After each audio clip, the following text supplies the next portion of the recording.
Greetings, greetings, greetings, greetings. It is I, your king, King Clifford Jefferson, of Senator Godfrey, the fifth kind of Van Jew, the son of folk, the ruler of Jerusalem. I'm the reincarnation of King Anglo the Peaceful, which we here at the Third Temple English Church of England refer to as the Jesus the Christ. It is June 27th, 2024, which is the Berber year equivalent 2974. I'm here with another marvelous lecture with part two, the Anglo-Saxon Berbers, the true freemen of these here free estates.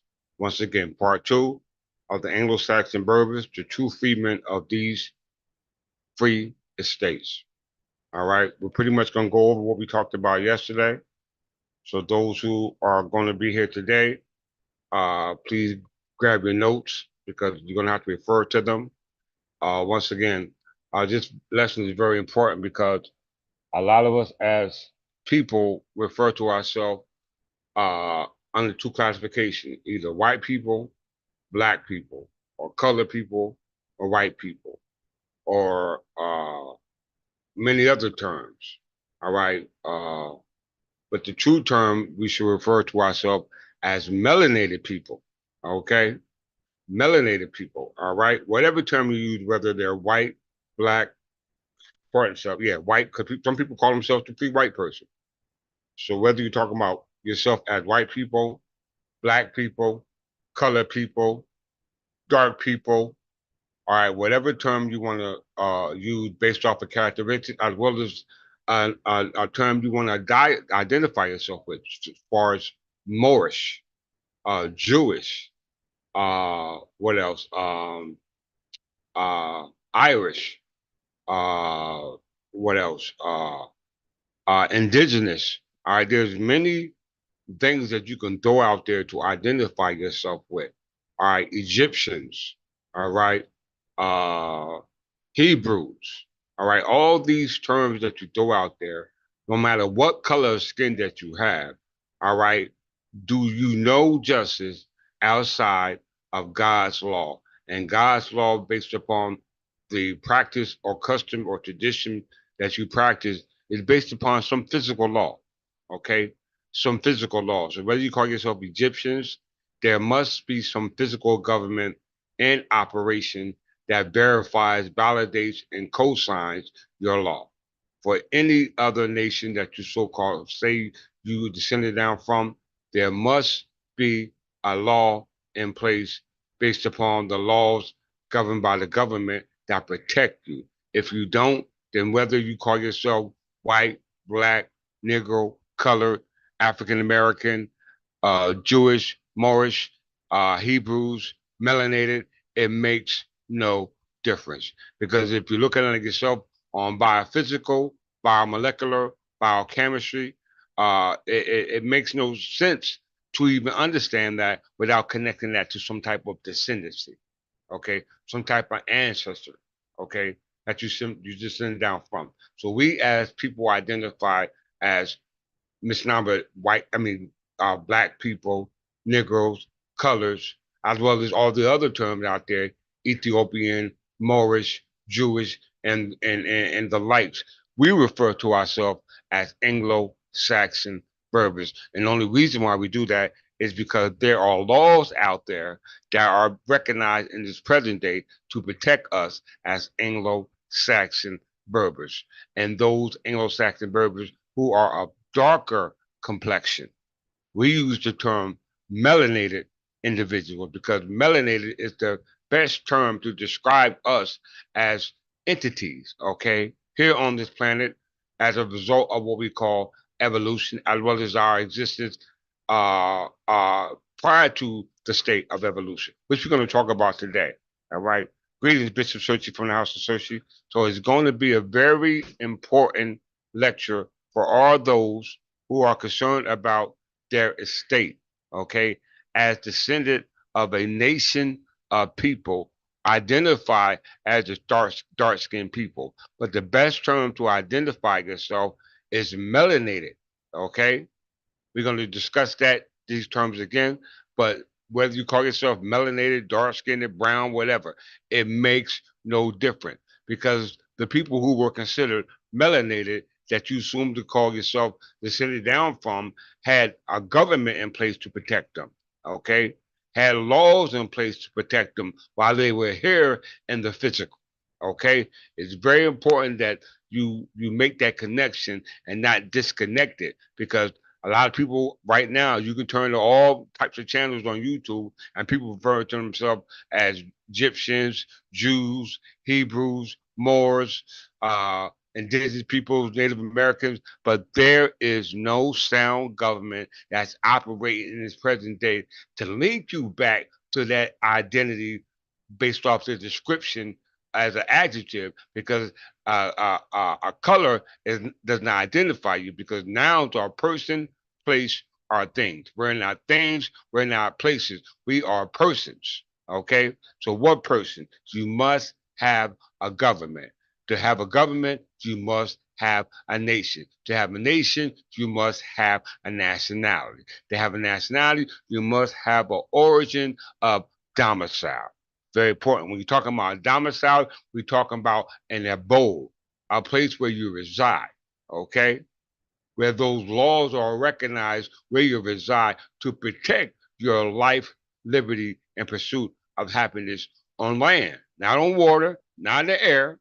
You know what I'm saying? If you're dealing with the abstract story, then you're talking about in the air. If you're dealing with the abnormality maritime law, you're talking about water. But we're talking about land. We know when you're talking about land, if you're on the land, then there's only two categories that you can put yourself in: a bondman or a freeman, a bondman or freeman. Okay? So it's very important for you to understand what's going to be talked about today on part two. All right? On part two, that the Anglo Saxon Berbers are the true freemen of these here estates. When we say Anglo Saxon Berbers, that's our nationality, that's our nation, that's our national origin where we go back into in regards to the memories of who our ancestors was. All right, prior to us coming into this understanding or this fruition. All right. Yes, we are the fruits of the tree that has not yet bear its offspring. Okay. So it's very important for you to understand what's being said to you for all those who want to be a part of a government that has laws to protect you. All right, that has laws to protect you, which are about to come into fruition in this present day. All right. The Superior Court of New Jersey, who has indicted your king in lieu of the allodial title deed that was filed for the county court, only has one more day to come up with an indictment and a warrant. Failure to do so will be a malicious prosecution, which results in adverse, what we call affirmative defense, which will be a claim brought against them. All right, which will be forwarded by a motion for an injunction.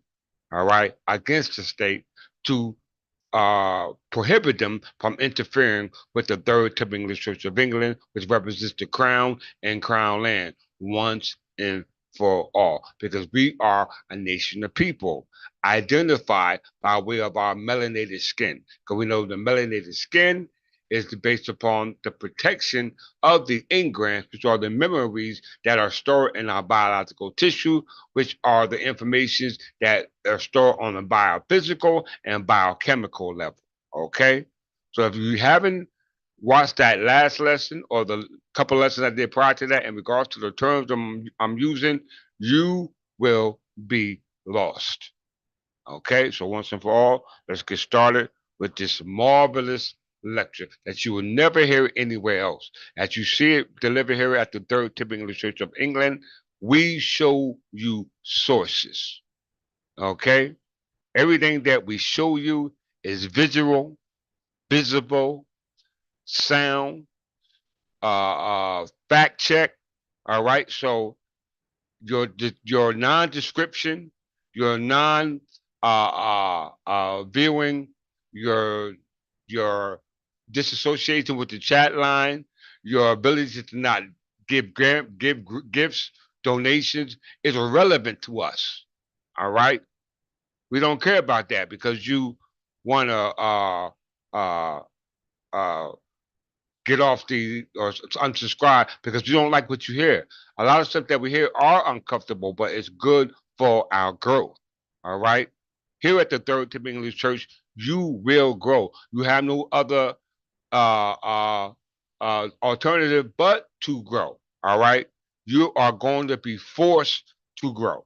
All right. So without further ado, let's get started with this marvelous lecture. I promise not to hold you too long.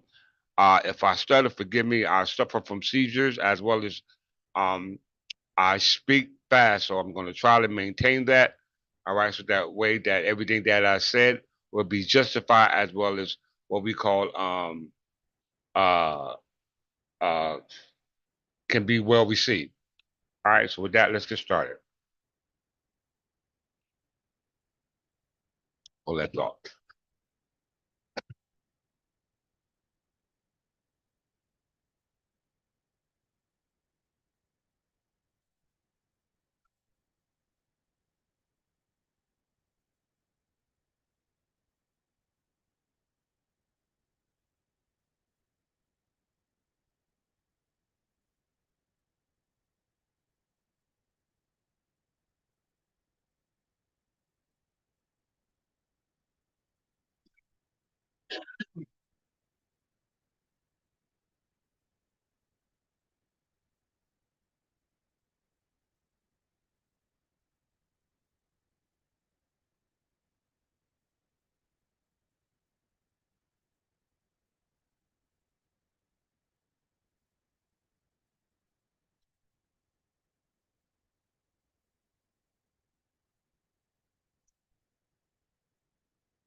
So all you Morris leaders, all you members from Sign of the TV, Sharon Sunsetti, you're going to be held responsible for not knowing this.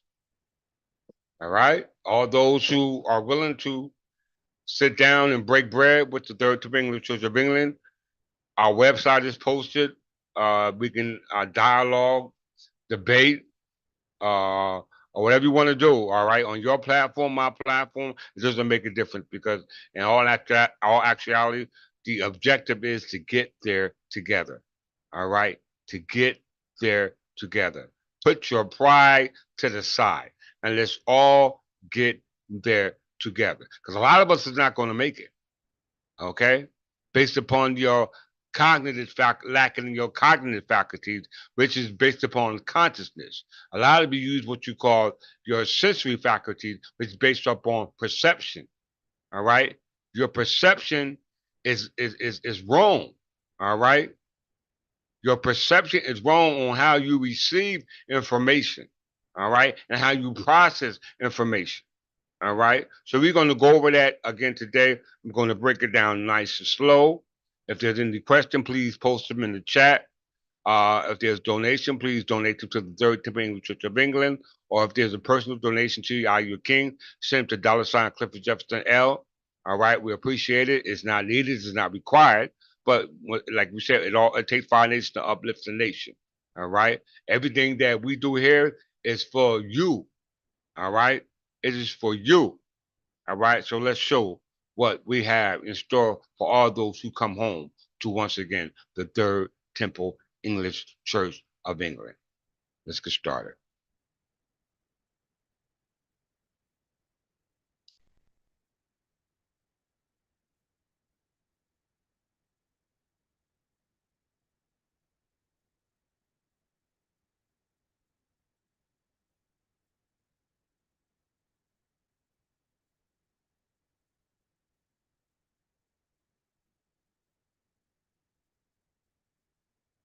Going over the same terms, nothing new. And I'm showing receipts. I am showing you receipts. I'm not just up here talking. I'm showing you receipts. Engrams dealing with neuropsychology. All right, engrams dealing with neuropsychology. An engram is a unit of a cognitive information, which in order for you to have a cognitive information, you must be conscious. All right.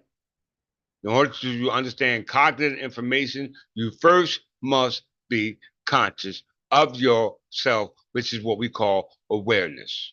An engram is the unit of cognitive information imprinted, embedded, all right, in a physical substance, all right, theorized to be the means by which memories, memories is a cognitive conscious faculty of past events, not present events, not future events, but past events stored and imprinted in a physical substance. Look at the words that they're using. Look at the terminology they're using. They said a physical substance, theorized to be the means by which memories, all right? Memories, you know what memories are, right? Thoughts, all right? Where memories are stored, so where thoughts are stored. They're not talking about your brain, all right? They're not talking about any of your physical composition, all right? They're not talking about that. They're not talking about the skin. All right. The skin is the medium for which the information which you receive by what we call a signal by way of stimuli, all right, which result from what we call converted energy, which is a message, all right, by what we call transduction. All right. Everyone who are used to the Church of England terminology, you should know what I mean. I don't have time to define them.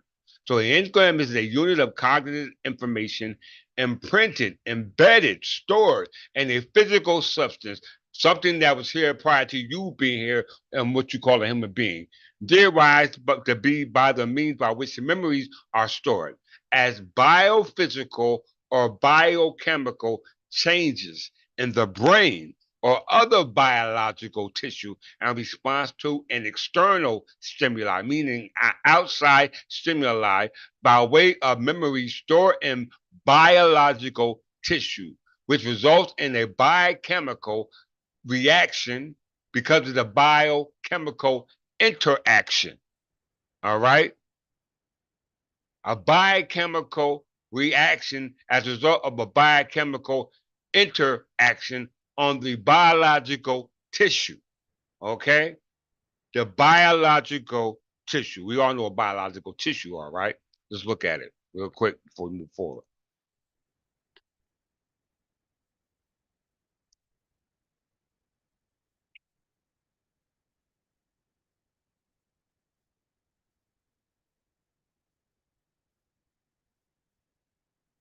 This is biology, all right? We're studying biology here at the Third English Church of England. How many of your platforms or forums teach you biology in a simple in a simple method? Okay, how many? You don't have to go to pay $1,000 to learn this. In biology, tissue is a assembly of similar cells and their extracellular matrix from the same embryonic origin that together carry out specific functions. So embryonic, okay, the beginning stage where tissue, which is made of what we call cells, all right, cells, all right. Tissue occupies a biological organizational level between cells and a complete organ. Accordingly, organs are formed by the functional grouping together of multiple tissue. Hold that thought.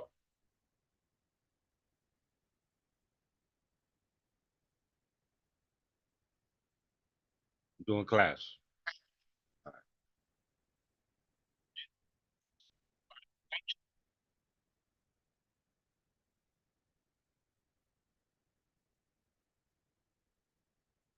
Okay. All right. So in biology,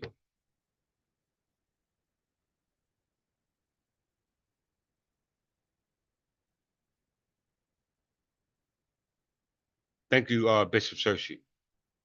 So in biology, tissue is a assembly of similar cells in their extracellular matrix from the same embryonic origin that together carry out a specific function. So we're talking about biological tissue where memories are stored, okay, based off engrams that's done on a biochemical and biophysical level.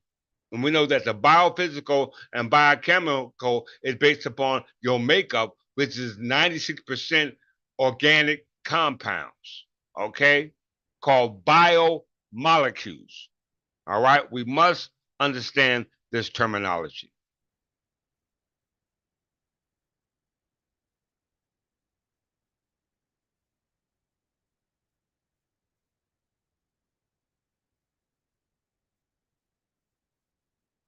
The English word tissue derived from the French word tissu, the past participle of the verb tisser, which means to weave.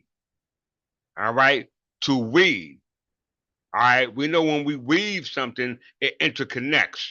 Okay, it interconnects. So the word tissue derived from the French word tissu, which is the past participle of the verb tisser, which means to weave. All right, going back to engrams. An engram is a unit of cognitive information imprinted in the physical substance theorized by which the means memories are stored.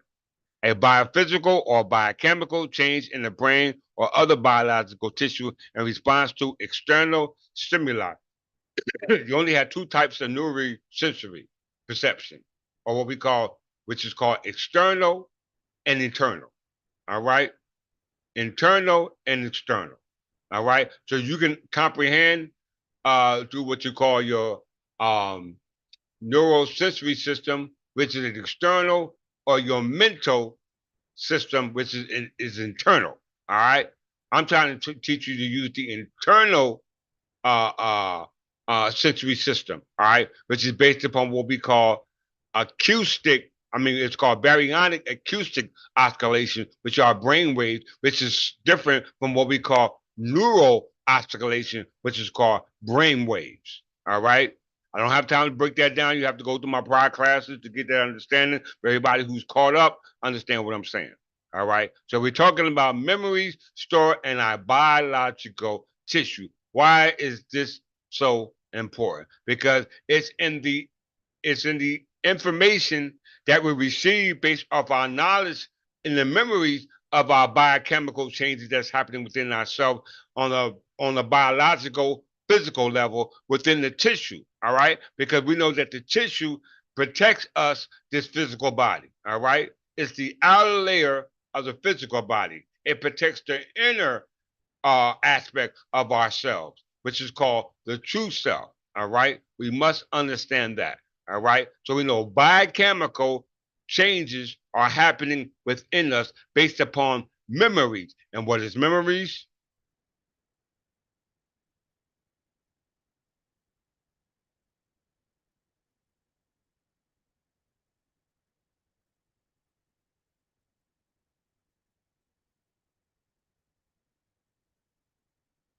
Memory is the faculty of the mind, not the brain. All right. So it's not a external faculty. Memory is a internal faculty. All right. Memory is a cognitive conscious faculty, contrast to what we call a perceptive faculty, which comes from stimulation, impulse. Okay? Memory is the faculty of the mind by which data or information is encoded. They use the word imprinted and engram, stored and retrieved when needed. So that means that there's information embedded within your cellular on a cellular level that has or will cause a biochemical reaction because of the interaction of the memories that store in your biological tissue, which was encoded there when it's retrieved. All right? When it's retrieved when needed. It is the retention of information over time for the purpose of influencing future action. You hear that? So without the past being understood in the present, you will have no future. If past events cannot be remembered, it will be impossible for language, relationship, or personal identity to develop. We're talking about the end of the stage of evolution of all life forms on the planet that has what we call biological tissue, which is made up or protected by what we call melanin, because melanogenesis came along what we call photon, or what we call UV radiation. UV radiation is what we call photon light, which is the force carrier for energy, light. And we know light travels by way of vacuum. And we know vacuum is created or permeated by what we call ether, which we call dark matter. So memory is the faculty of the mind by which data or information is encoded. So you're not only supposed to understand the information based upon your family life, which is very important. Because a lot of us skip that as a result in that gap of who we are as a people and go straight to the other stuff. All right. Biology, chemistry, and science. Okay. You that's a part of the prerequisite, but it needs to be based upon the lineage. You have physical lineage, which we call human lineage or descent, inheritance, and we also have what we call cell lineage, which are both contain memories. All right. Majority of my memories that are stored in the data, encoded or imprinted in the tissue, has been beat out of us. All right. That's why they whipped us so much. All right. So watch where your king go with this. Watch where I go with this. We're talking about biological tissue, and we know biological tissue is the tissue that is the outer layer of the physical body, and we know that majority of two classifications of that tissue is either white skin or black skin. And we know white skin are those that lack melanin, and we know black skin are those who have melanin. Okay, and we know melanin is a gift from the gods because it not only came along with what we call melanogenesis, we know melanin is created from UV ray lights, but along with the creation of the melanin, which comes from UV ray lights, it also gave us a protection from that UV ray lights against which causes what we call melanoma, which is a type of skin cancer. All right, it's a type of skin cancer. So the European have been studying us. They have been studying us on biological, studying us through our biological tissue. All right, and they have found out by studying our biological tissue that our biological tissue, which is called melanin, is immortal. All right, we already know that melanin is found in interstellar space, which is the space between stars. All right, we know that, which we're going to reveal again in a second. All right, so it's very important to remember what you're hearing here and what you're obtaining, because if you don't understand it, then your molecular structure won't start the process of what we call diffusion. All right, which is based upon a random walk or a drunken walk. All right, we all know what those terms mean if you've been here at class. So let's get started. All right. Engrams. Memory stored as biophysical or biochemical changes in the brain or other biological tissue. So your biological tissue is going through a biophysical and biochemical change. All right. We call this phase transition. We call this phase transition. Greetings, Archbishop Belmont from Nelson Belmont. All right, let's start. Melanin.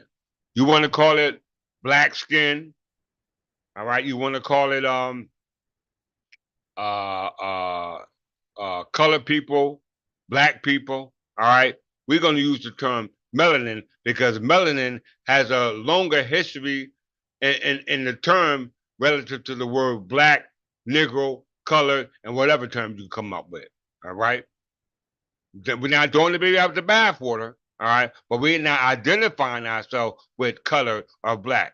We're going to associate ourselves with melanin because melanin is a part of the skin that protects us from the UV ray light, which gave life to all things on the planet that has melanin, including plants. Because chlorophyll is to plants what melanin is to humans. And what is it? It's the ability to be able to convert that UV ray lights into what they call chemical energy. Chemical energy. Yes, this is fire. Let's check it out.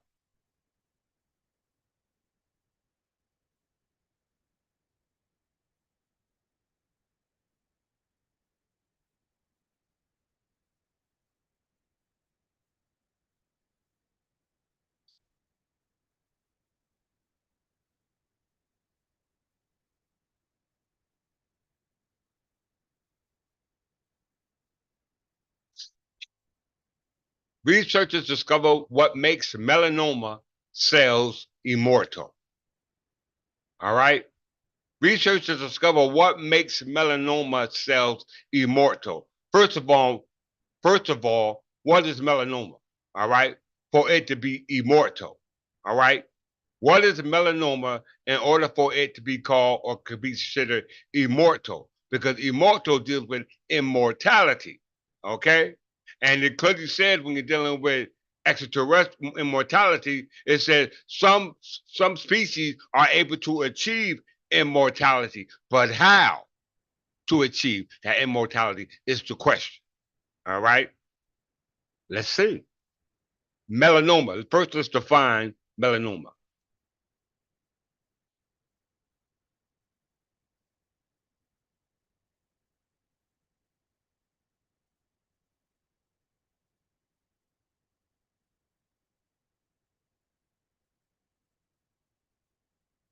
Melanoma is the most dangerous type of skin cancer. It develops from the melanin producing cells known as melanocytes. So melanin, which are cells called melanocytes, produce melanoma. Did you hear that? Melanocytes, which are cells that contain melanin, creates melanoma. All right, which is a type of skin cancer. All right. So if there's a type of skin cancer in the melanin, that means that there's damaged DNA. There's some type of damage then done to the DNA because we know that UV ray lights, when it comes in contact with skin, it causes cancer if it does not have the protection of what we call melanin. You like that, Queen? You like that, right? Melanoma is caused by melanin, which are cells containing melanocytes, which causes melanoma if you don't have that protection, meaning melanin. All right. But they're saying that melanoma is immortal. How is it immortal? Let's see. We ain't got to read no more. We know that melanoma is the most dangerous type of skin cancer. Okay. It develops from the melanin producing cell called melanocytes. And melanocytes come from melanin. All right. Let's see. Melanin.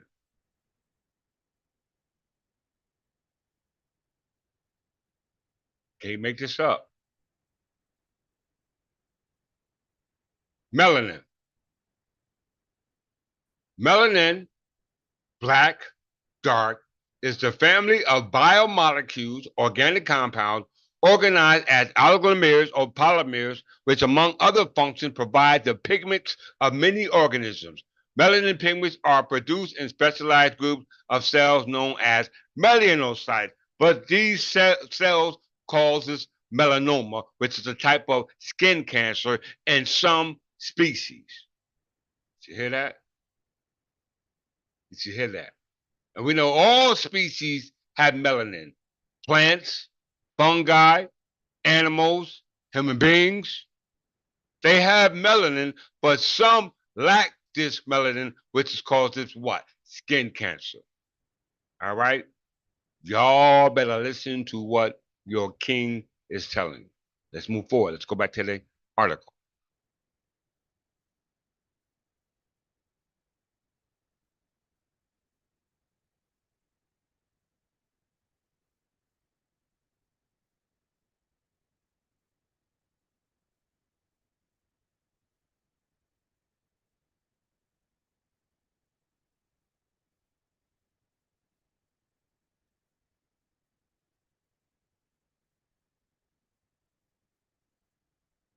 While scientists around the world pursue ways to extend the human health span, cancer cells have found a way to become immortal. Did you hear that, y'all? Did you hear that? Cancer cells have found a way to become immortal. For the first time, researchers have discovered how one type of cancer, melanoma, achieves that immortality. So if they're saying that melanoma, which is a type of skin cancer, achieves immortality, we know melanoma is created through melanocytes, which are cells containing melanin. That means that melanin is immortal. Did you hear that? Melanin is immortal.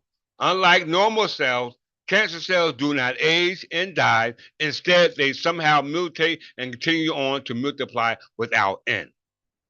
Did y'all hear that? So that's what we call a phase transition. All right, that's going on or taking part on the molecular level. Because we know based upon engrams, we know that engrams are memory stored on a biophysical, biochemical level that's stored in the biological tissue. And we know the tissue that's external is protected by what we call melanin. And we know melanin converts energy, and melanin is a transducer. Okay, we know what it means to convert energy. That's called transduction. And transduction means to translate that energy. So if you're translating that energy, that means that you must know what the hell you're talking about. All right, y'all better work with me. Listen to your king.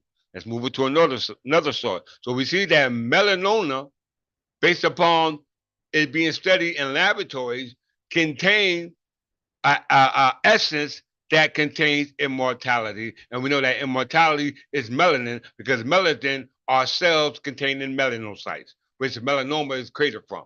All right. It's just that there's a damage in the cell. All right. We know that eukaryote and prokaryotes contain melanin. We know a prokaryote is a unicellular that does not have a nucleus containing genome, but we know a eukaryote does have a nucleus containing genome that allows multicellular organisms to evolve. Okay, to evolve. That's nothing new. Why is this qualified?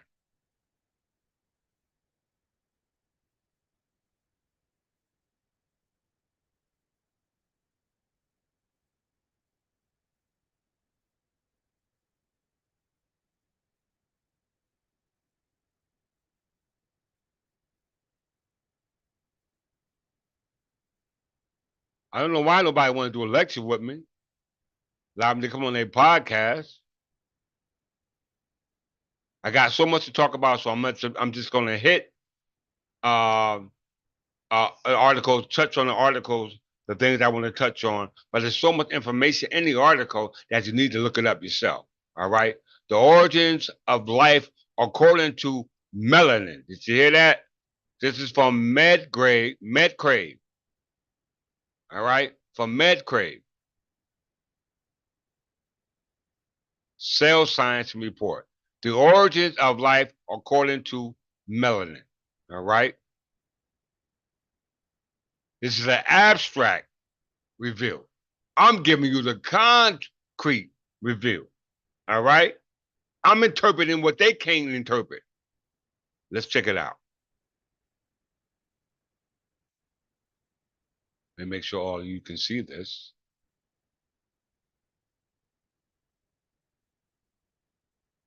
This is not new information. This is the memories that you forgot. All right.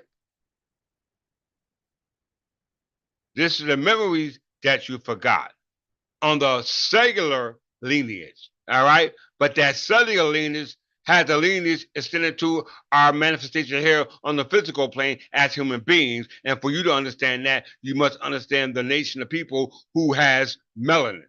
Okay. The people who have melanin. Okay. And we know the people who have melanin and are the ones who to protect us why we here on this physical plane is the one that's protected by government. Okay, so what government you have in place now? They have laws in place to protect melanated people. Okay, because there wasn't no laws to protect black people or Negroes or coloreds. All right. So what laws and what government is now in place to protect those melanated people? Because these are the people who existed throughout time immemorial. How we know? Because we have the melanin. We have the melanin. So they talking about us. We're going to prove it. All right. All the way back in the Doomsday Book. Let's get there. Cells can reproduce and pass on genetic information from one generation to the next, metabolize matter and energy, and can evolve. Did you hear that? We're talking about immortal. What was the title? The origin of life according to melanin. All right? Melanin. Cell can reproduce and pass. We're talking about melanocytes, right? Because melanocytes are cells, all right?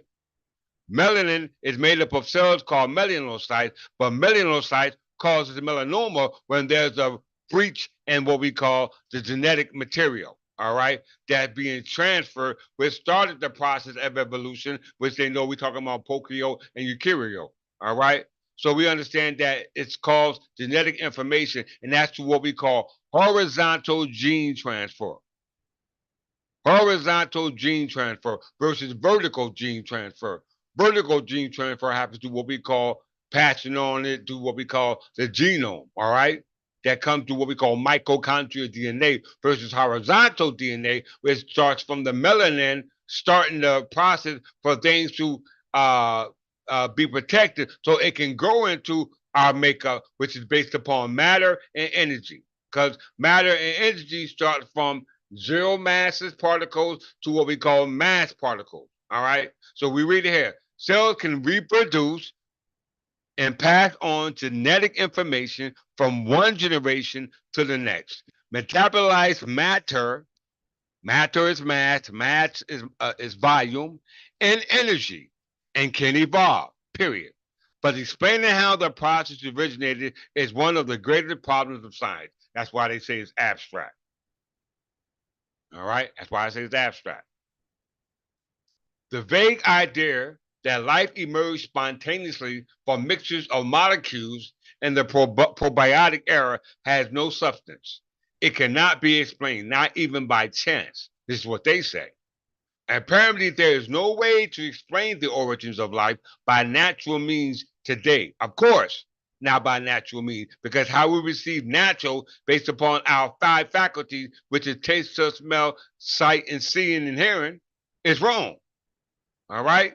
The creation of life from inanimate compounds, all right? You hear that? It says an inanimate compound. They ain't talking about human beings, which are animate. It's an inanimate compound. Is a mystery that seems to deepen every day more. But suppose there is a substance that seems to represent the boundaries between an inanimate compound and another animated. You hear that? An inanimated compound that tends to approach energy sources and surround them. A compound that does not present structures like any of the cell prokaryote or eukaryote cell. You hear that? You hear that? A boundary compound between the living and the non-living that it does not show changes in the structure and something that could be considered evolutionary despite billions of years of elapsed time. So when we go back to the great chain of life, we know that the great chain of life dealing with God and the angels is unchangeable. All right? They etheric, spirit beings, contrast to human beings who are made of mass and energy and spirit. Okay? Human beings are made of spirit and matter. God and angels are not made of matter. Okay? They are massless. All right? Antimatter. Let's move forward. A molecule whose proven stability is 160 million years old. A substance that seems to mark the frontier between the living and the non-living matter widely disseminated in the universe in all living beings, and whose main characteristics is that it is capable of absorbing visible and invisible light and dissipating that energy absorbed by disassociating the water molecules, such as chlorophyll is the plant. If we want to explain the origins of life arising from a substance with the characteristics above noted and others, then it is possible that much sought after explanation of the origin of life is very close to being achieved. The name of the molecule concerned is what, y'all? Everybody say it. Melanin. All right? Melanin.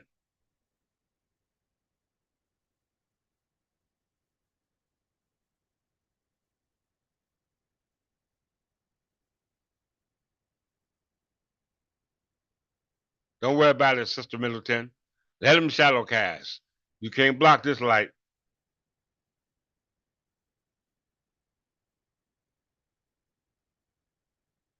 All right.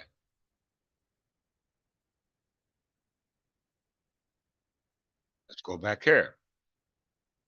We already showed this source. Let's read this again.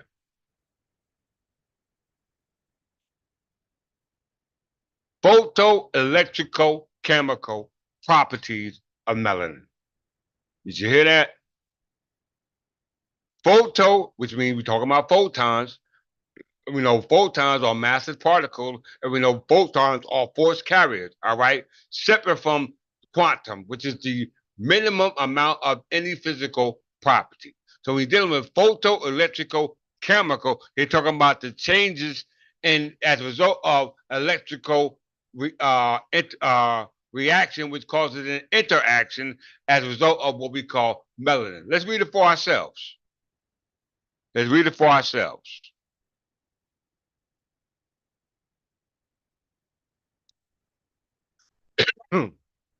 Melanin is the animal in the animal kingdom, like chlorophyll. Melanin is to the animal kingdom, like chlorophyll to the vegetable kingdom. Melanin collects energy from lower energy radiation sources, kicks electrons into excited states, initiating a process that will end up producing chemical energy. All right.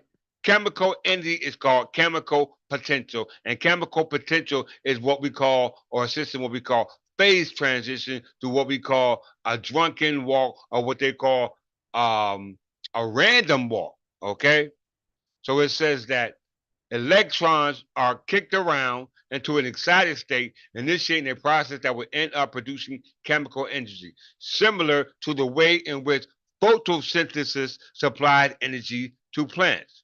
However, the precise roles of melanin during this process are unknown. We know that it says that melanin is to the animal kingdom as well as humans, like chlorophyll is to the vegetable kingdom. We know that melanin, I mean, plants convert UV ray light or UV radiation into chemical energy.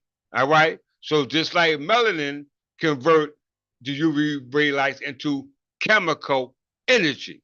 All right. Chemical energy. We must understand what's being said. We must not just read over stuff. All right. Because it's the memories that are stored that you forgot. So it says, however, the precise roles of melanin during this process are unknown. Here we show that the increase of the electro transfer properties of melanin is independent of the energy of the incident photons. So melanin is independent of the energy of the incident photon. We know photons are massless particles. They are also are the force carriers, and melanin is independent of that incident photon. We found in control. We found in a control in vivo assay that melanin has remarkable capabilities of converting lower energy radiation towards a more useful form of energy. Furthermore, we found that melanin can break up water molecules and giving up energy. They said the same thing in the other article we just read, break up water molecules and giving up energy, suggesting a additional behavior mode for melanin. Our results demonstrate how members of the melanin family are likely to function as transducers, oxidizing water, pushing apart water molecules as well as recruiting back ions into molecules that are subsequently polarized again. Melanin derives the photon energy of lower energy radiation sources by quenching electrons and initiating ionic event independently of their relative energy contention. So it says melanin drives the photon energy. Did you hear that? What is antimatter? Antimatter permeates space which is void of vacuum where light can travel through. We know that light is photon energy. Y'all don't hear me. All right. This information you must know, as well as understanding melanin based upon your makeup and the nation of the people who are made up of melanin and what they practice from time immemorial. Okay. Because there were melanin people and time immemorial that had a government that protected them while they were here on earth. We run around here today as melanated people without no protection. Why is that so?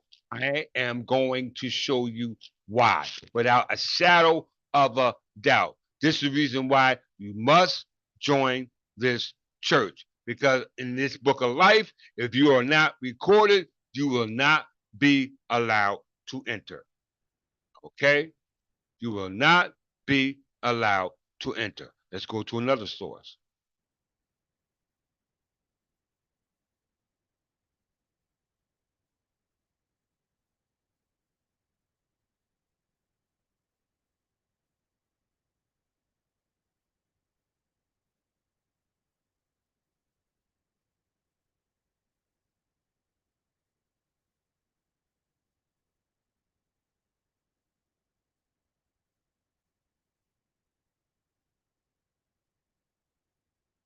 The earliest evidence for Africans in Britain. Okay? The earliest evidence of Africans in Britain. When we say in Britain, we're talking about the melanated people in Britain, not Negroes, not blacks, not colored, but melanated people in Britain. Okay, that's the best way we can classify ourselves. All right, but we not just classify ourselves as melanated people just because of our skin. All right, on a molecular level.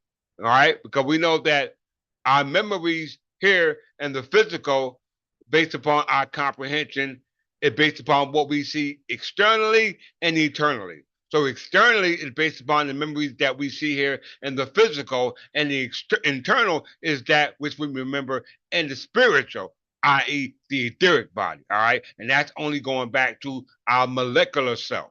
Okay, we must understand what's going on. Did ancient Britain include people of African descent or melanated people? As part of Black History Month, we're looking at the archaeological evidence that Black British history begins as early as the late Bronze Age. Check it out, y'all. It is fairly common misconception that Black people, you hear that, Black. We're not saying Black, we're saying melanated people. All right?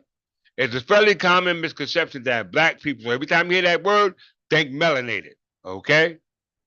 Think melanated because those melanated people had a government right there to protect them. All right? In the Middle Ages, prior to them being enslaved. All right? What was there to protect these melanated people, now called Negro, Black, Colored, and Ethiopian? Because when we were deemed these latter names, this is when the trouble started. Okay? This is when the trouble started. How many people, or how many people wish they can explain this as simple as I'm doing it? Okay? All right? Talking about melanated people who existed before light. Okay? Who existed before light. It is fairly common misconception that Black people didn't really live in Britain until the mid 1900s, but that couldn't be more wrong. Not only did Romans and Tudor Britain include people with African heritage, there is mounting evidence to show that Anglo-Saxon, Vikings, and medieval Britain did too, and that people from Africa are likely to have been living here since the Bronze Age and have been contributing to the wealth of British culture. and ancestry for nearly 3,000 years. So they contribute to the wealth that British people have right now. And we know those British people were those Scottish descendants. All right? You must understand what's going on. Africans in the Middle Ages. Let's see. Africans in the Middle Age, in medieval Britain. By the medieval period, black people were already being depicted in important illustrated manuscripts. Key word, important illustrated manuscripts, like the Doomsday Abbreviato. But it's not just historical sources to provide us with this evidence. Did you hear that? So that's the only thing I want to go with. All right. We want to look at the manuscripts because we know we can look at the skeletons. That's just dealing with DNA findings. That deals with archaeological findings, or what they call it, dealing with studying the bones and all that. All right, but that you don't get information from the bones. The bones is just the structure to hold us up. But we know that the genetic material that contains the memory was stored in the tissue, i.e., the melanin, which protects the tissue. All right, and we know those melanated people that were protected by their tissue was the people who were living in the dark ages, known as black people. All right, do y'all hear me? All right. So it says by the medieval period, black people were already being depicted in important illustrated manuscripts like the Doomsday Abbreviato, but not just historical sources that provide us with this evidence. But let's look at this evidence because we know Doomsday was created by who? William the Conqueror. William the Conqueror. And this goes back into yesterday, Tuesday's class dealing with freemen, freeholder. All this is going to come full circle. All right? Full circle. So let's deal with the Doomsday Abbreviato. I can either click this one, but I already got to pull up here.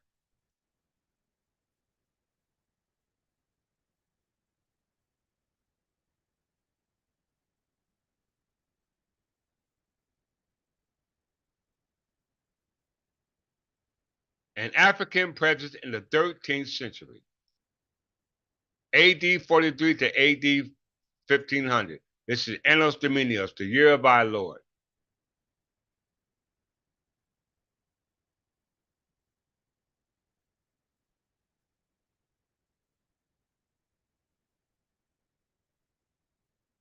Everybody listen. Y'all better listen, y'all.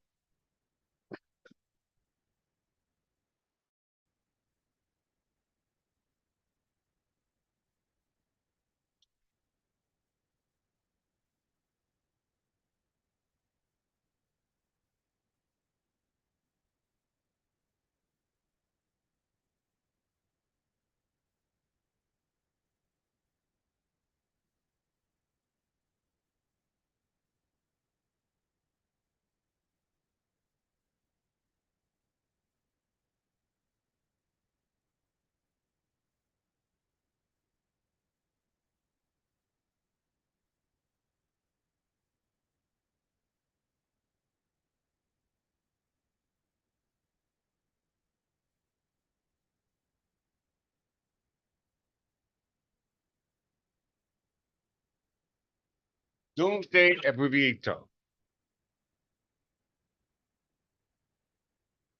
The Doomsday Abbreviator, also known as the Exchequer Abbreviator. We know what Exchequer means, right? Everybody heard that term, right? The Doomsday Abbreviator, also known as the Exchequer Abbreviator, is the National Archive. Is one of the three condensed abbreviated versions of the Doomsday Book, produced in the 13th century. The Doomsday Book was a survey of England ordered by King William the Conqueror in 1085, principally to find out who owned what land and resources so that the king could levy taxes. Did you hear that? The Doomsday Book was a survey of England ordered by King William the Conqueror in 1085, principally to find out who owned what land and resources to the king and who could levy tax. Very important for you to understand that. Let me blow this up a little bit more so y'all can see it.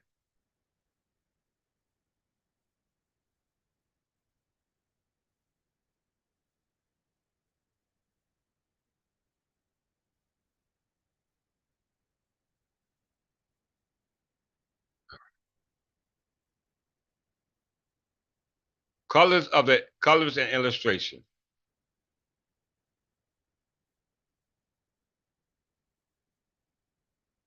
The Doomsday Abbreviator is substantially illustrated, a document fit for a king.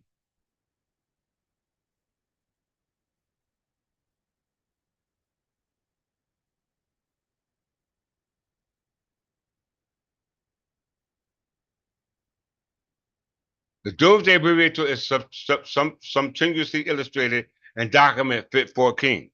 The initial letters are capital of each county are picked out and illuminated in gold, red and blue with illustrations of kings, archbishops, bishops, barons, earls, and many mythical beasts. Everybody listen. The entry for each county opens with the terra regis, the king's land. Okay? Terra regis means the king land with its capital letter beautifully painted. The size, coloring, and detail of the letter is a direct measure of the importance of the landholders who properly is summarized. The capitals for the entries described the king's holdings include gold and are always the largest, most colorful, and ordinary.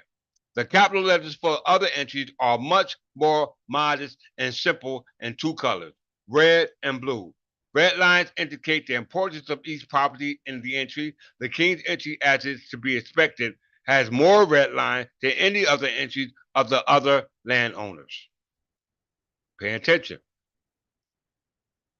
The capital letters for the entries for Derbyshire has a man of African descent holding onto a letter I. It is colorized in size, indicating that it is an opening letter to an entry summarizing the king's property in the region. You hear that? An African descent holding on the letter I. Let's check it out. An African man in the 13th century in England. Why might the abbreviator feature an image of an African man? We're talking about the Doomsday Book, y'all. Like many other islands, Britain had long records of migration, which dates back thousands of years. An African presence can be specifically dated back to the migration to Britain of the Roman Emperor Septimus Severus, who was born in modern-day Libya. Okay? The African presence in Britain dated to around the same time as the Exchequer abbreviato and was discovered when a skeleton was examined by BBC History Cold Case Team. The skeleton was found to have come from a medieval Christian cemetery in the grounds of a monastery in Ipswich. Carbon dating, bone analysis, and DNA tests revealed the man was born sometime between 1190 and 1300 in North Africa, and that he lived in Britain or an equally cold, damp climate for at least the last 10 years of his life. 9 other African skeletons have been found in the Ipswich cemetery, and these people seem to have come from sub-Sahara Africa. Did y'all hear that?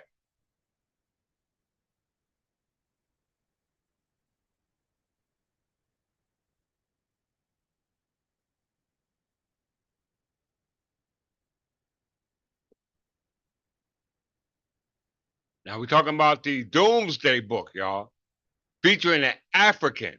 All right.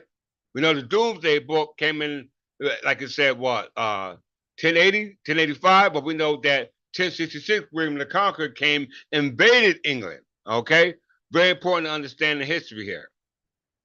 To understand what the image might have meant at the time, we can compare its representation with other figures we know in the Exchequer abbreviator.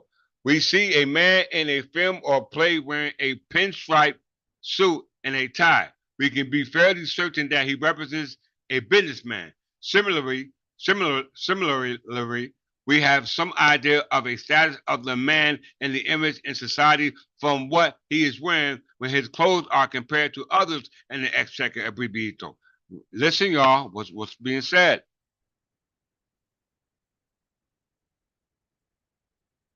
Since Roman time, long flowing clothes had denoted high rank, while short tunic worn over hoses were normally the dress of peasants and laborers.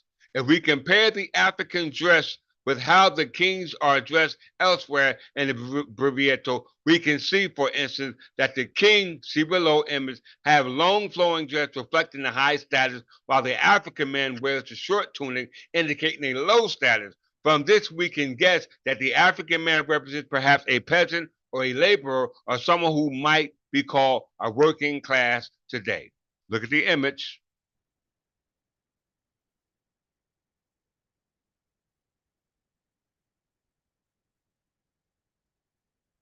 All right, so see the difference in the dress of the king and that of a peasant. And we understand this is the Doomsday Book. And William the Conqueror wrote the Doomsday Book, and William the Conqueror invaded England. Okay? William the Conqueror invaded England. These people melanated were not always servants, villains, servants or poor people. These were the descendants of the kings and queens before they were invaded in 1066 by William the Conqueror. Let's see.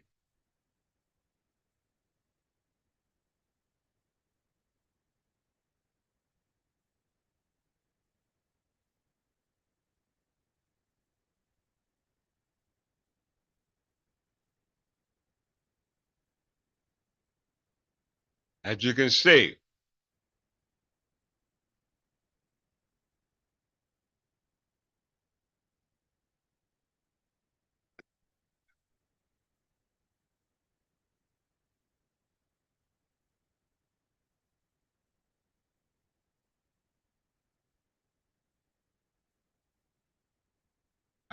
here, displayed, so the word terrace regis means the king's land, a land of the kings. Terra means land, regis means king. And you see a servant holding on to a letter I, holding on to a letter I. Okay? Very important that you see and understand this depiction because we know William the Conqueror invaded England. This is a page from the Doomsday Abbreviato going back to what we call William the Conqueror who invaded England. Very important for you to understand why this black man or melanated person is holding on because he is what we call the king's property. All right? He is the king's property. Let's see. Let's go.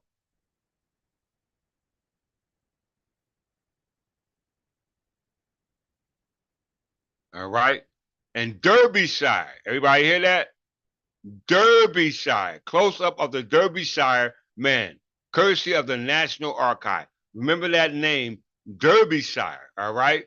Close up of a Derbyshire man, an African man, a dark skinned man, which you want to call a Negro black color. Well, we know he's melanated. Okay.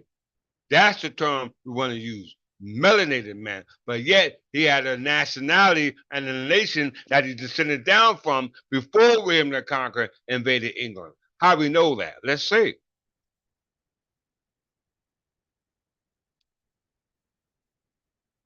Let's go to the calendar.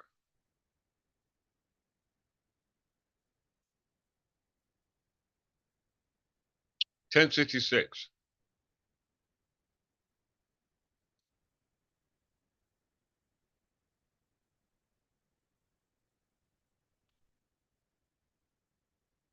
In 1066, you got the first English regnal year, which William the Conqueror.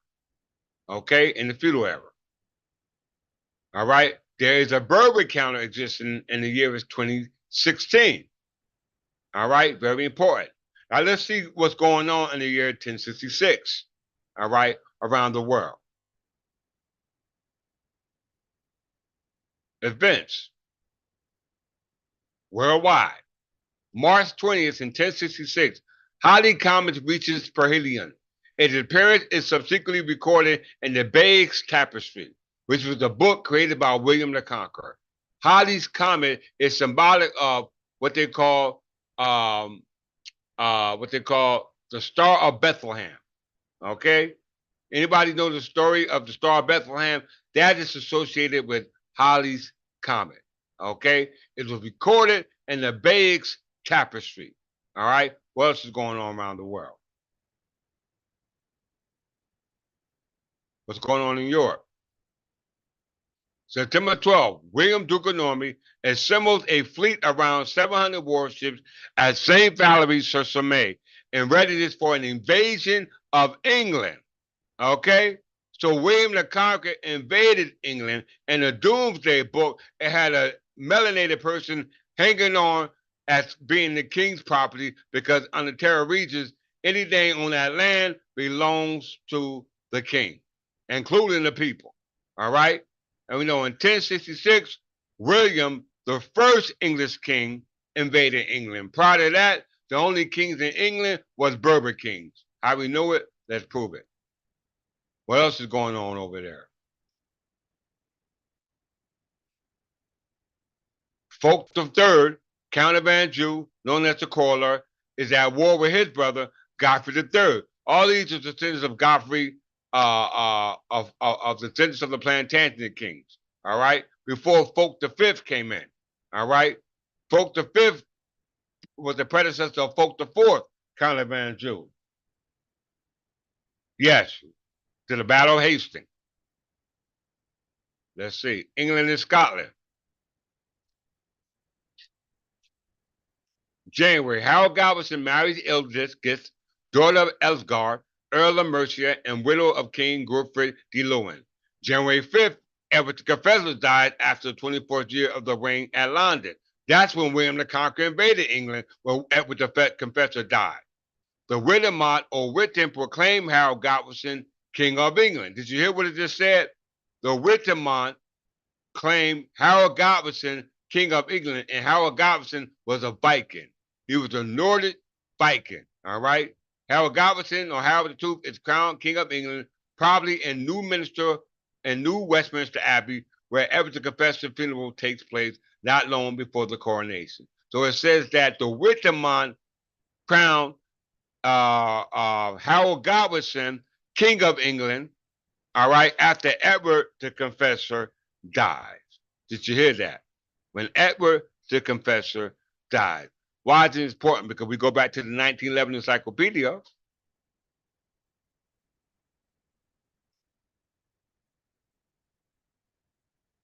It clearly says here that the Arabs had built his social structure on the Quran, which inculcates absolutism, aristocracy, and theocracy, where the Berber, despite his nominal Mohammedanism, is a democratic, with his Jimna called Wittemont and his Qanun or unwritten called the Magna Carta of the individual liberties as opposed to the community of the good. So we see that the Wittemont goes back to what we're just talking about in 1066. Wittemont crowned Harold Galveston King of England. All right? And we know that when that happened, who invaded England? William the Conqueror. Okay? William the Conqueror. Very important. Y'all remember this.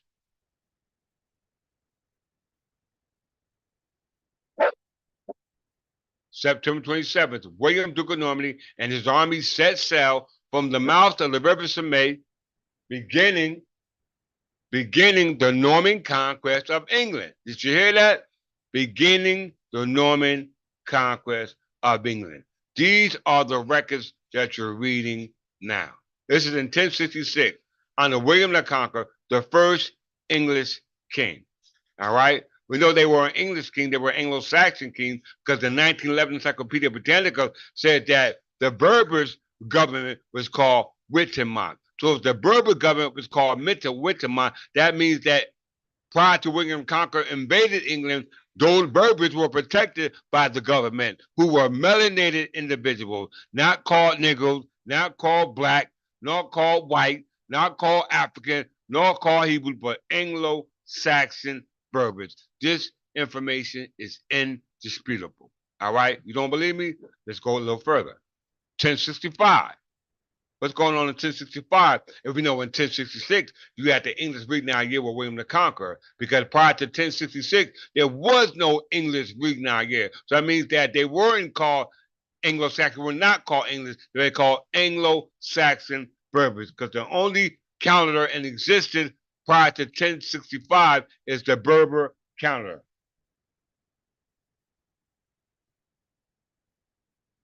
Let's see. Look at the calendar. Is there an English speaking now year? No. Is there a Berber year? Yes. Berber year is 2015. English speaking now year, there is no king because you don't get an English king to William the Conqueror, which will be the Berber year 2016. Okay? So there's your calendar for more credibility, more validated proof in regards to the Anglo-Saxon were the melanated Berbers whose government was there at the time when they were invaded by those who now enslaved us, called who? The freeholders. All right? The freeholders. You don't believe me? Let's prove it.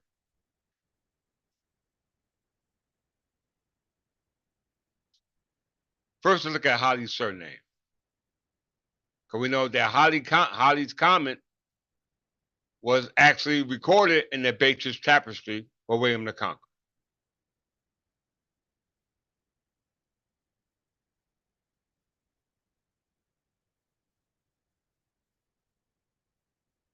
Holly. The name Holly originated where? In Derbyshire. Derbyshire. You hear that? It originated in Derbyshire, just like the melanated brother who was on the Doomsday, what we call the Doomsday Abbreviato by William the Conqueror. He was hanging on to the history. All right. I thought it was a bed, you know what I'm saying? Upside down, but actually it was an eye. You know what I'm saying? Holding on to the history that was there before the Doomsday. We know Doomsday book is a recorder of all land to belong to who? Because we know that the word terra regis means what? King's land. All right? King's land or damsel or royal domain. All right? Let's just read Holly's surname. Because we know that the melanated Anglo-Saxon living in Derbyshire at that time was subject to a status lower than those who were the freemen. All right, as we see in an illustrated manuscript. All right, Holly is a surname of English origin, meaning one who lived at or near the hall in the grove or open place in woods. The variation in properties from the Old English pre-7th century use of the Old English hill, hall, large house, plus layer woodland clearing. Okay. Following enforced land clearances at the height of the wool industry in the 14th century, whole villages in Derbyshire were cleared to make way for sheep pastures. Combined with the later 18th century high land clearances, is estimated that there are between 7 and 10,000 such villages that have disappeared from British maps. When you talk about the highland clearances, you're talking about the Scottish diaspora, which resulted from the Scottish Enlightenment, all right, which is where that 1911 encyclopedia came in regard to the history, denoting to the government that was called Wittemont, that was protecting those melanated Anglo-Saxon Berbers. How am I remembering all this? All right. How am I remembering this, which is a cognitive faculty? All right. And the brothers and sisters don't know it. So that means that you aren't even cognate of who you are. If you're not conscious, that means you're not conscious. If you're not conscious, that means you're dead. If you're not dead, that means you don't exist. That's another word for what we call interstate. All right, let's move forward. Move forward.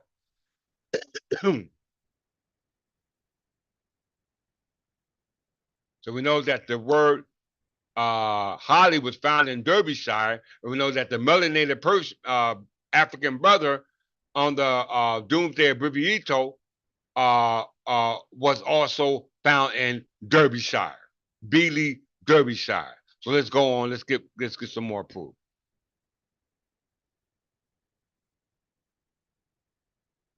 All right, it was called Terra Regis, the King's Land.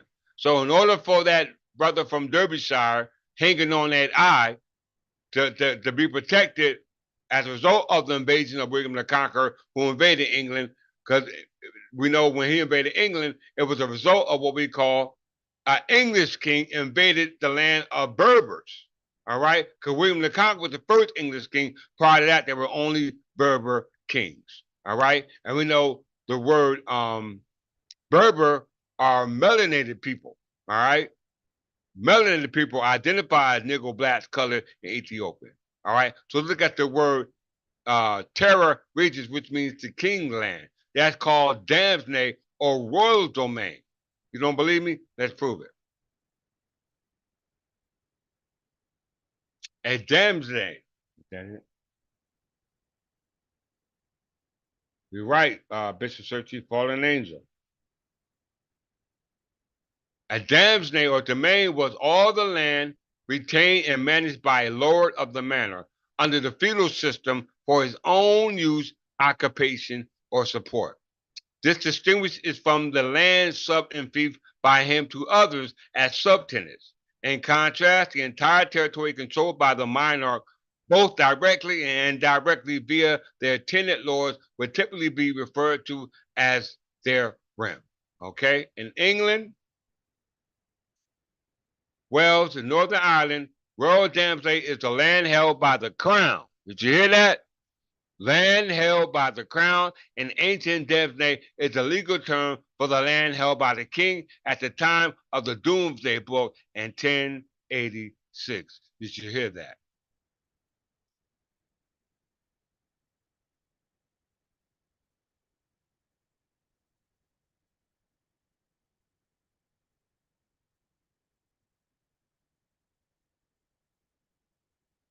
Royal Damsday.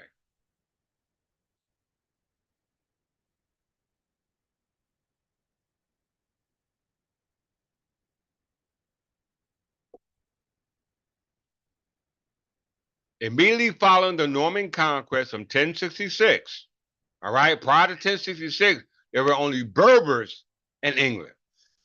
Because William the Conqueror was an English king. We know that in the Doomsday of Ito, it was a melanated Berber hanging on to the English custom that was in England prior to William the Conqueror invading. All right, which means that he was not only a part of the estate, but was part of the king's property. All right, because he was on the king's land. Immediately following the Norman conquest of 1066, all lands in England was claimed by King William the Conqueror as his absolute title by a lordly right, being the commencement of the Royal Domesday, also known as Crown Land. Did you hear that? We know Crown Land is entailed. The king made grants of very large tracts of land under various forms of feudal tenure, which are called estates and land, from his damsday, i.e., royal domain, generally in forms of feudal baronies.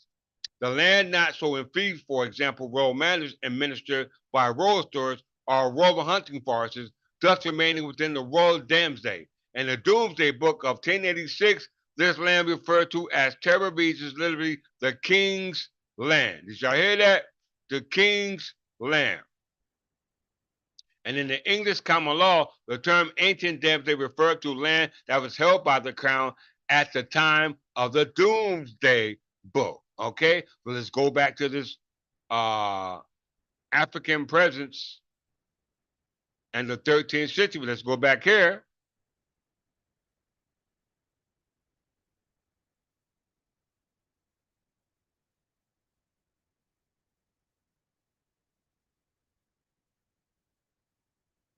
We blow back up the picture.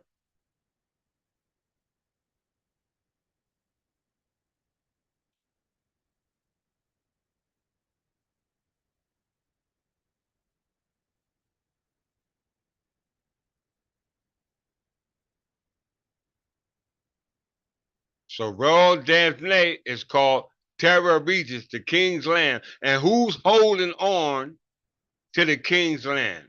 A melanated brother who apparently must be an Anglo-Saxon Berbers, because when William Conqueror invaded England, he was the first English king. All right, what more proof do y'all need? All right, what more proof?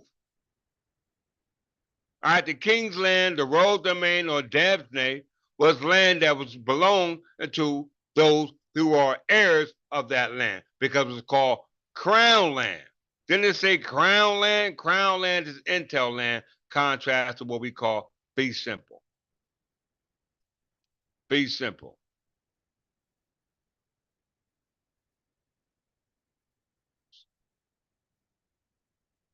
Where was the damn thing?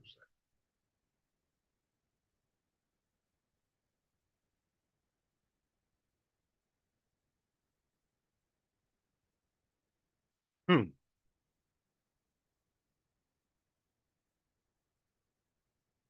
So once again, royal domain or Devsne literally means terra regis, literally means the king's land. And the doomsday abbreviator. And you see who's hanging on to that eye. All right. Apparently, he was not in his noble status because he became to a subjugated state, as shown in the depiction of that gentleman from Derbyshire. All right. What more proof do you need? Let's qualify it even more, y'all.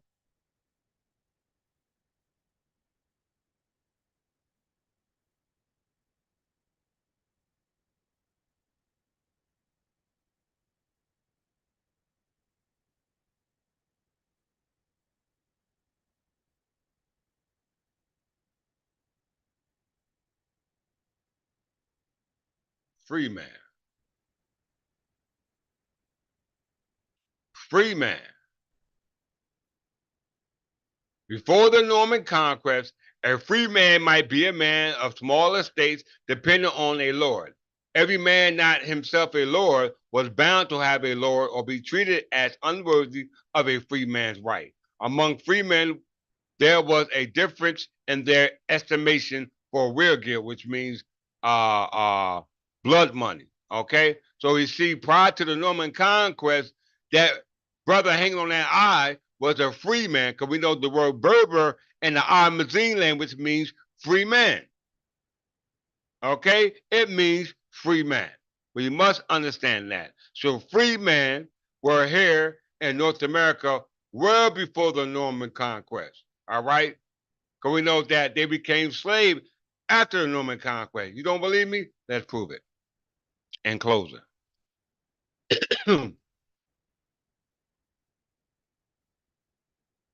I could drink the rest of yours. You drinking it? Oh,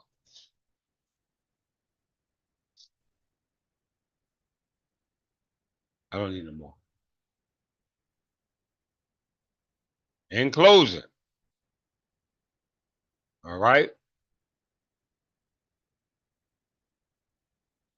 New Jersey originated the title chosen freeholders. All right, New Jersey alone of all United States has the distinction of retaining the title of freeholder to denote the elected members of the county governing bodies. This descriptive name, which commemorates the origin of home rule, is used by only 21 of the nation's 3,047 counties. In other states, these county officials are known as commissioners, supervisors, probate judges, police jurors, counselors, and a variety of other names. An Old English term, a freeholder originally denoted a person who owned an estate of land over which he had complete control. After the Norman conquest of 1066, British kings found it necessary under pressure to call together assemblies of high clergy, earls, and barons of nobility and later knights of the realm to sit as advisors to grant taxes for defense of the kingdom. So you see how it changed after Norman conquest. We as free men became slave men. Okay? After Norman conquest. All right? How we know that? Let's go back here.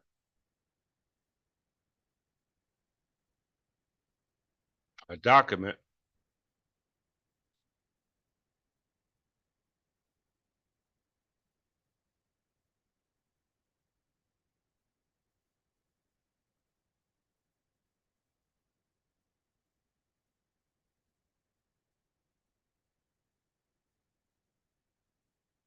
in closing.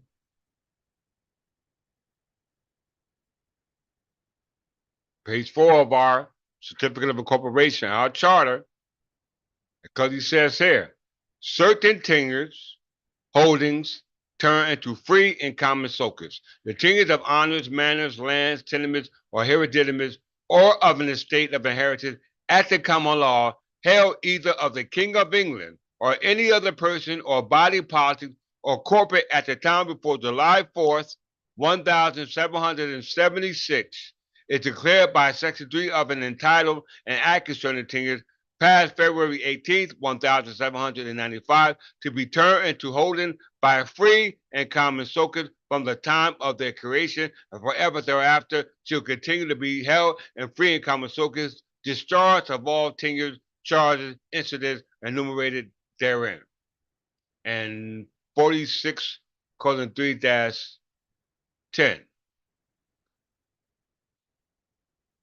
6 right here. In closing, Section 46 3-6 gift grants conveyances by state or lodio. All right.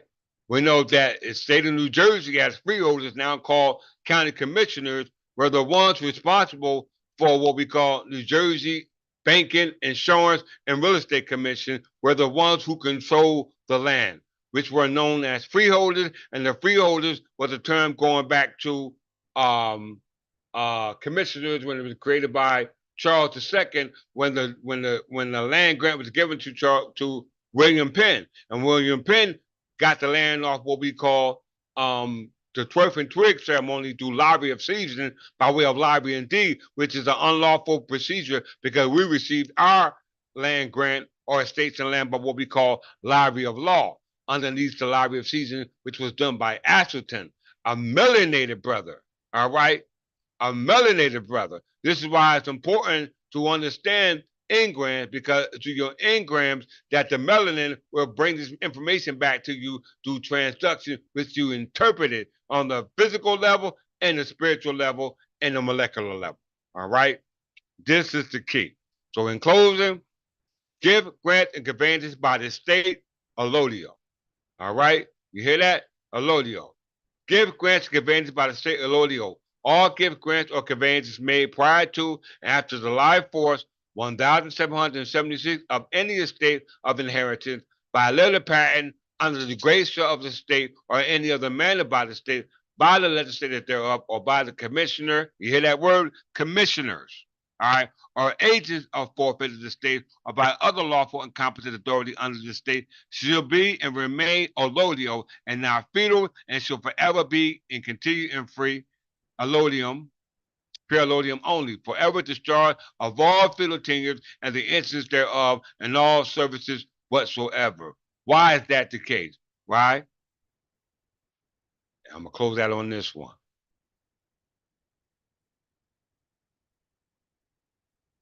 Back to Dam's Neck. King's land, which we all must depend on for our salvation. All right? We see New Jersey Revised Statute 46 3-6 that said all the land in New Jersey is allotio. Okay?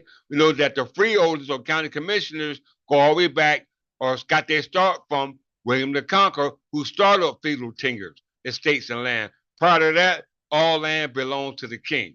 Immediately following the Norman conquest of 1066, which was the English kings, all the land belonged to the Berber kings and the Berber descendants. All land in England was claimed by King William the Conqueror as his absolute title by allotio right. Now that right has been taken away by I, your king, as a result of me incorporating with our charter by incorporating church and state back together. As you can see, happening in the country, in other states, they're now breaking that First Amendment right, separation of church and state, and now incorporating the Ten Commandments inside the school. Why are they doing that? You better ask yourself why.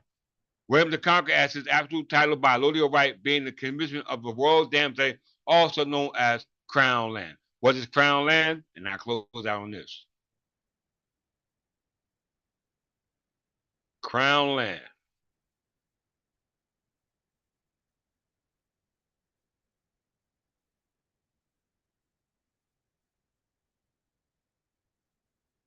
The history of Crown Land in England and Wales began with the Norman Conquest in 1066 by right of conquest by William I in 1066. Did y'all hear that? So let's go to what it means. That's Crown Estates. we want to look up crown land. So crown land, all crown estates, but what is crown land? Very important.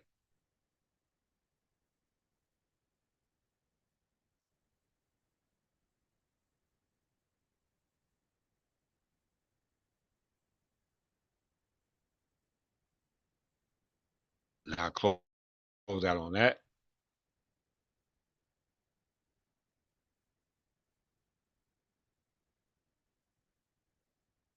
You can't do this without me. You need the king. You need the king. Damsey, Rose Domain, Crown Land, whatever you want to call it, you need the king for that. All right? William the Conqueror took it from you, and I'm going to give it back. Crown land, sometimes spelled crown land, also known as Rose Domain, is a territory area belonging to the monarch, who personifies the crown or Rose Domain or dam's name, which is called Terra Regis, where you see that melanated person hanging on for dear life, which you should be hanging on for dear life in this present day. It is equivalent of an intel estate and passes with the monarchy, being inseparable from it. So you can't separate the estate because the state is allodial, as it was in William the Conqueror when he took it from you as an English king, and it will be allodial as it was in this present day when the Berber king, King Clifford Jefferson of the Anglo-Saxon Berbers, returned it back to you. All right. So an intel estate is passed with the monarchy being inseparable from it. What's the intel estate? In closing,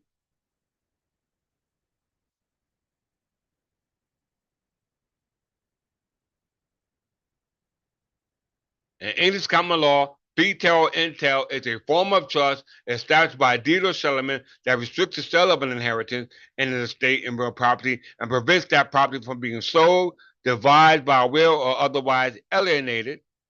All right, alienated by a tenant in possession, and instead causes it to pass automatically by operation of law to an heir determined by the settlement deed. The settlement deed was the deed I filed for the record, which is being contested by the state, which they got 1 day to indict me on. If they don't, ball game is over. So I'm doing this in the name of all melanated individuals who are members of the Third Temple English Church. Because I don't care what color you was, if you didn't have no land, government that was operating on that land to protect you, you will be shit out of luck. Okay? Shit out of luck. So with that, I'm going to show you two of our successors we look forward to. Asterton, our melanated brother.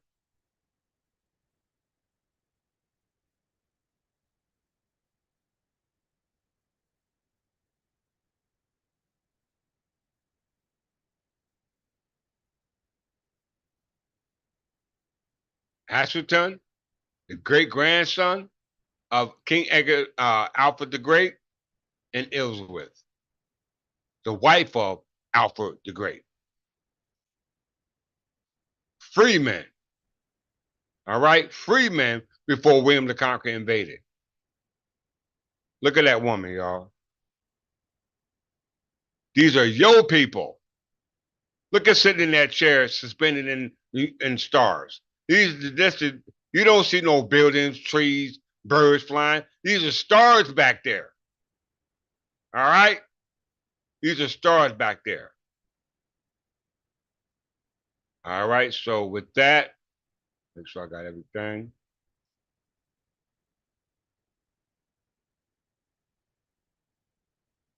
Let's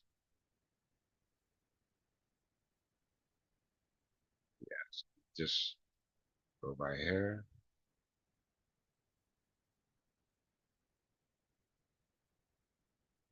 So once again, take a good look at this brother.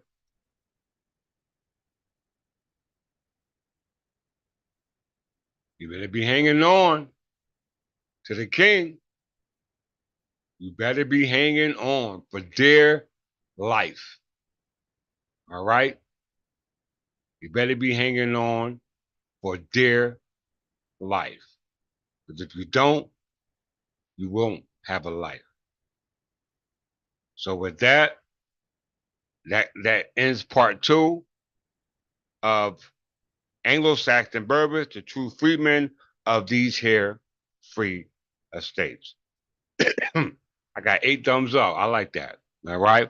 Make sure you pass this information on. All those who know people out there that got platforms, we're open invitation. I'm willing to do go and teach on their platforms because it's really about coming together. It's not time to be proud or boastful. All right. All you members of the Moorish Science of America, Hebrew Israelites, Jews, I don't care who you are. All right. If you don't receive the instructions based upon these engrams, then you have no present future. All right. You have no present future. So I'm gonna open the door for questions. For all those who have them, I'll give you a couple of seconds. If not, I'm gonna close out as I greeted you and admitted you, which was in peace. So I give a couple of seconds for any comments that's out there. Archbishop, if you're listening, at the end of this lecture, make sure you post the thumbnail to this lecture. All right. Any questions? Any questions?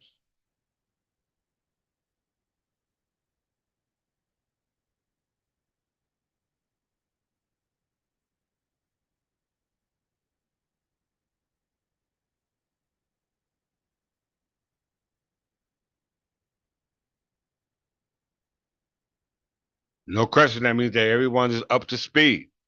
And if you're up to speed, that means you should be moving at the speed of light. If you're up to speed, that means you should be moving at the speed of light. The speed of light is the result of what we call uh uh uh uh the frequency. All right, melanin. All right, melanin is your frequency. It's the message. It's the information. It's the intelligence. Okay, is the intelligence. All right. 0 point energy is where we're trying to go. All right. 0 point energy. So we can maintain and reactivate our astral body, i.e., our etheric body. All right. But you must understand it on all levels. All right. You must understand it on all levels because all this information was stored on a biological level. All right. A biological level. All right. So with that, I'm gonna greet you as I meted you, as always in peace. Make sure you send your donation as well as your gifts, as well as all those. Make sure you prepare for Sunday school at 7:30. Sunday school at 7:30 p.m. as well as get off everything that Archbishop and Bishop Searcy requires for you for your entry into school. Okay. Very important that you take us seriously because if you don't, we won't take you seriously. All right. Once again, all those who have an ear, let them hear what the spirit of the elders say to you, as well as those who have know people with platforms out there, spread the word. Okay, you can't tell me that y'all don't know nobody out there that has a platform. Okay, let's get this popping. And with that, the king says peace. Archbishop, don't forget. Matter of fact, give me a